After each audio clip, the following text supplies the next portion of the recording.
तर मित्रांनो नमस्कार.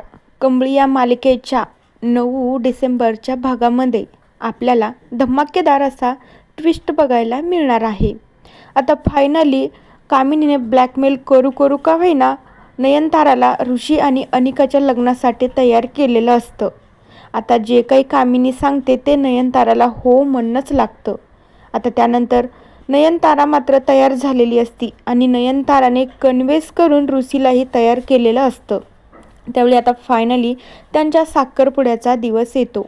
ज्या दिवशी त्यांचा साखरपुडा असतो मात्र त्या दिवशी कंबळी आणि निंगीला कार्यक्रमामध्ये बोलवलेलं नसतं. नयनतारा तो कुणाला काही बोलत नाही, पण रागिनी, कामिनी आणि ती अनिका मात्र खूप खुश असतात. अन्नपूर्णालाही फारसं आवडलेलं नसतं, राजन पण खुश नसतो. नयनतारा तर जबरदस्तीने हे सगळं काही करत असते, तिला ब्लॅकमेल करत असतात. आता त्यावेळी ऋषी आणि अनिका छान असे तयार होऊन साखरपुड्यासाठी आलेले असतात. अनिका मात्र आता ऋषीला रिंग घालणार असती, त्यानंतर ऋषी अनिकाला रिंग घालणार असतो.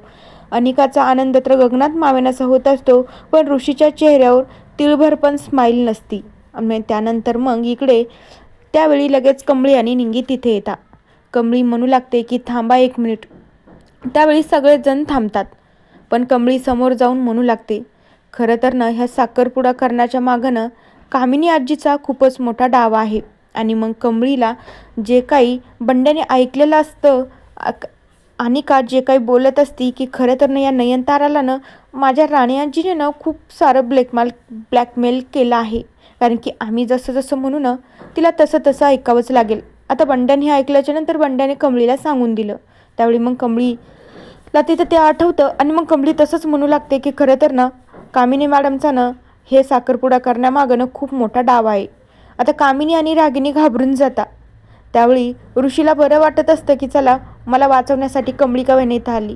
पण त्यावेळी अनिकाला हे फारसं आवडलेलं नसतं.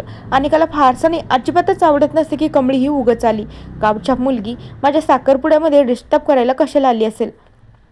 आता जसं नयनतारा पण थोडीशी खुश होती की चला कंबळी काहीतरी करेल, कंबळी सत्याचा उलागड करेल. मला तर असं वाटतं, कारण की ही मुलगी ना नेहमी पण सत्याच्याच बाजूनं बोलते. त्यानंतर मग कामिनी आणि रागिनी तर खूप घाबरून जातात. आता जर आमचं सत्य सगळ्यांच्या समोर आलं तर माझ्या अनिकाचं लग्न होता थांबेल, तिचा साखरपुडाही थांबेल. मात्र माझी अनिका काय रिॲक्ट करेल हे सांगताच येणार नाही. मग त्यानंतर कंबळी मात्र सगळ्यांना सांगू लागते की कामिनी मॅडमनं असा डाव टाकला की त्यांनी नयनतारा मॅडमला ब्लॅकमेल केले, की त्यांचा जो प्राजक्ताचा व्हिडिओ जो चरणसोबतचा होता त्या चरणने प्राजक्तासोबत जबरदस्ती केलेला व्हिडिओ, आता तो व्हिडिओ कामिनीला सापडला आणि कामिनीने मात्र त्या नयनतारा मॅडमला दाखवला आणि त्यांना ब्लॅकमेल केलं. जर तुम्ही ऋषी आणि माझ्या अनिकाचं लग्न लावून जर नाही दिलं ना तर हा व्हिडिओ मी व्हायरल करून टाकेल, तुमच्या घराची सगळी अब्रू मातीमध्ये मिसळून जाईल. त्याच्यामुळेच नयनतारा मॅडम या लग्नासाठी तयार झाल्या आणि ऋषीलाही त्यांनीच कन्व्हिन्स केलं, नाही तर ऋषीचंही अजिबात लग्न करायचं मन नाही आहे. त्यावेळी आता कामिनीचा डाव मात्र कामिनीवरच पलटणार. आता त्यावेळी अन्नपूर्णा जाते आणि कामिनीच्या कानाखाली लावून देते. तर मित्रांनो बघूया येणाऱ्या भागामध्ये काय होतंय. तोपर्यंत या मालिकेच्या पुढील भागांच्या अपडेट्ससाठी आपल्या चॅनेलला नक्की सबस्क्राईब करा. So bye.